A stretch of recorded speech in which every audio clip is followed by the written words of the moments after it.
에스라 3장 12절 13절입니다. 에스라 3장 12절 13절 말씀 우리 같이 한 목소리로 읽겠습니다. 제사장들과 레위 사람들과 나이 많은 족장들은 첫 성전을 보았으므로 이제 이 성전의 기초가 놓임을 보고 대성통곡하였으나 여러 사람은 기쁨으로 크게 함성을 지르니 백성이 크게 외치는 소리가 멀리 들리므로 즐거이 부르는 소리와 통곡하는 소리를 백성들이 분간하지 못하였더라. 아멘. 어제 우리가 성전 지대가 놓일 때에 원거리에서 먼 곳에서 이제 바라본 모습이었다면, 오늘은 이제 좀 더 가까이 다가가서 그 장면, 그 현장 속으로 들어가서 관찰하고 있는 모습이 보여지고 있습니다. 오늘 내용을 보면 기뻐하는 이런 환성 속에 대성통곡이 묻혀 있었다는 이야기입니다. 그래서 멀리서 바라볼 때는 사람들이 기뻐하며 하나님을 찬송하는 것 같았습니다. 그런데 안으로 들어가서 가까이 들여다보니 그 안에는 두 부류가 나뉘어 있었다라고 본문은 기록합니다. 가까이 들어가 보니 그 환성 속에 통곡하는 소리가 있었다 이 말입니다. 첫 성전, 그러니까 솔로몬 성전을 보았던 사람들, 나이가 드신 분들이었겠죠. 그분들은 지금 성전의 지대가 놓이는 이 장면 앞에서 대성통곡하고 있다고 합니다.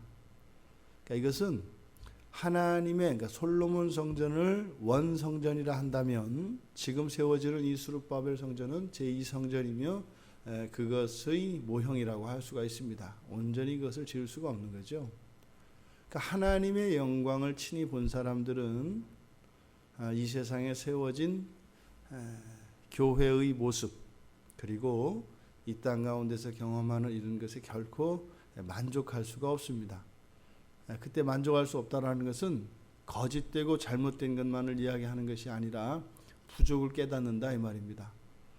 이 세상에서 우리가 맛보는 하나님의 영광에 대한 경험들과 이런 감각들은 장차 저 천상에서 이루어질 그 완성된 하나님 나라의 영광에 비하면 정말 태양빛 앞에 반딧불만도 못한 것입니다. 그래서 각 개인에게는 그 하나님의 영광에 대한 경험의 차이가 있게 되는데, 원형에 가까운 하나님의 영광을 경험한 사람들은 어떻게 해요? 그 성전 앞에서 그 원형의 하나님 영광에 대한 목마름이 있다 이 말입니다. 우리 교회도 마찬가지입니다. 그래서 이 교회 안에도 언제나 이런 울음소리가 있게 됩니다.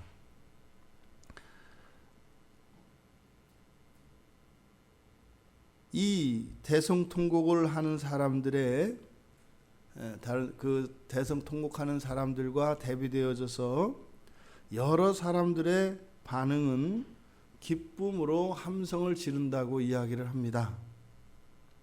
그러니까 통곡과 함께 또한 이 교회 공동체 안에는 이러한 환호성이 들려야 합니다. 그래서 교회 공동체 안에 이러한 통곡 소리와 이런 기쁨의 환호성이 함께 공존하는데, 그렇다면 대성통곡하는 사람들이 옳고 이런 기쁨의 환성을 지르는 사람은 그런 것인가? 그건 그렇지 않지요. 이 교회 공동체 안에는 이런 통곡 소리와 이 기쁨의 환성이 같이 공존합니다. 그런데 이때 일어나는 통곡이라고 하는 것도 절망과 좌절, 낙심이 아니라 더 큰 하나님의 영광을 향한 그러한 간구의 모습이라고 보아야 할 것입니다.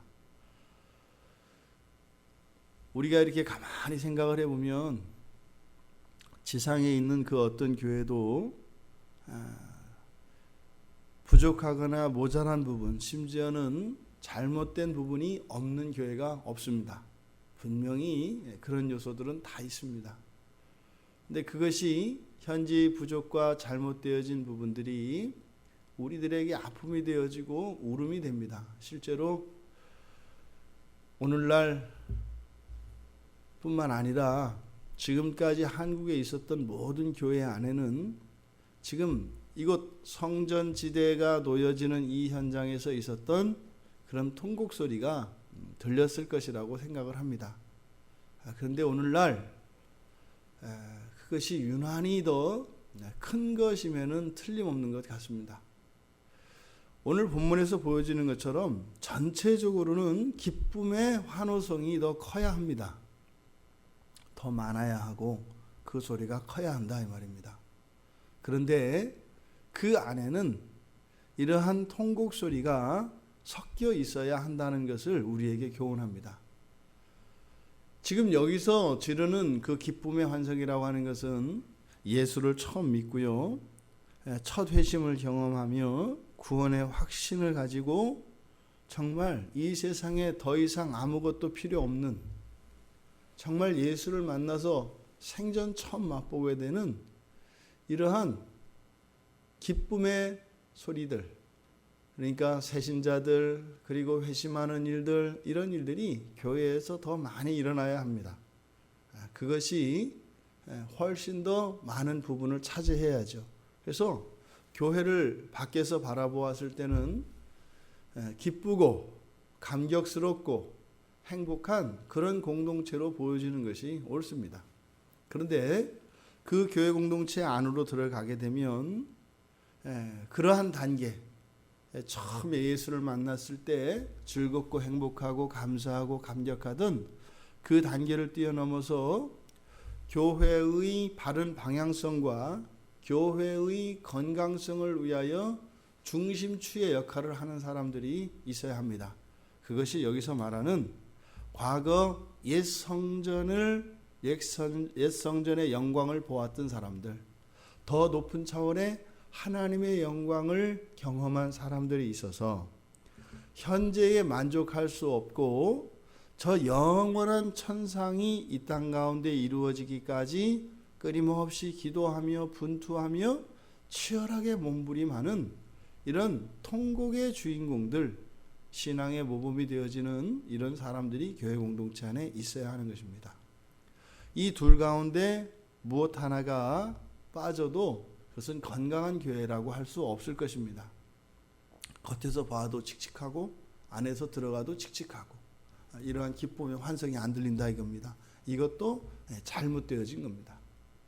또 반대로 겉에서 보았을 때 굉장히 밝고 기쁨의 환성이 일어나고 안에 들어가 봤더니 온통 다 밝아서 도대체 이런 무거움들과 이런 아픔들은 느낄 수 없는 그런 것은 있으면 안 되는 것 같은, 이것도 잘못된 교회입니다.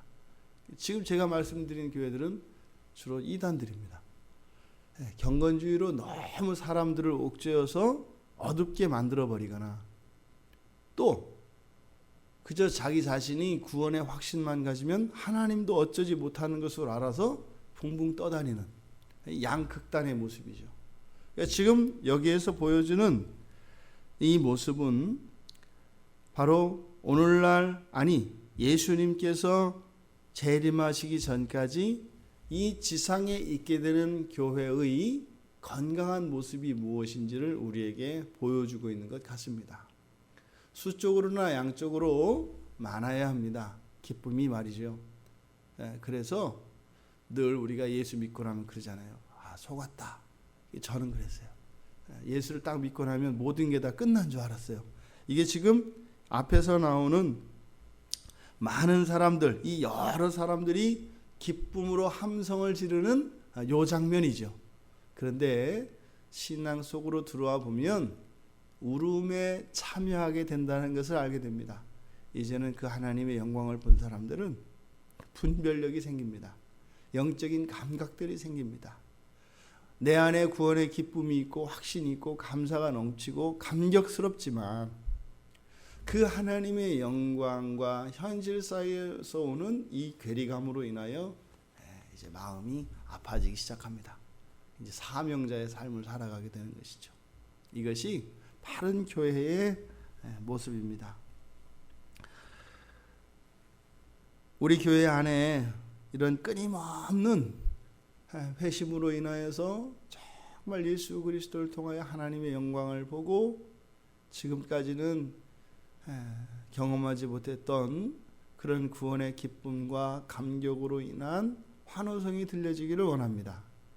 그래서 그런 생명의 역사가 언제나 역동적인 교회가 되기를 원합니다. 하지만 우리 교회가 주님 오시는 날까지 이 세상에서 안주할 수 없는 더 높은 차원의 그 하나님의 영광과 그 하늘나라의 소망을 두고 정말 또 가슴을 끓이며 통곡하며 하나님의 은혜를 구하며 더 높은 차원의 교회의 완전을 위하여 기도하며 애끓이는 사람들이 있기를 바랍니다.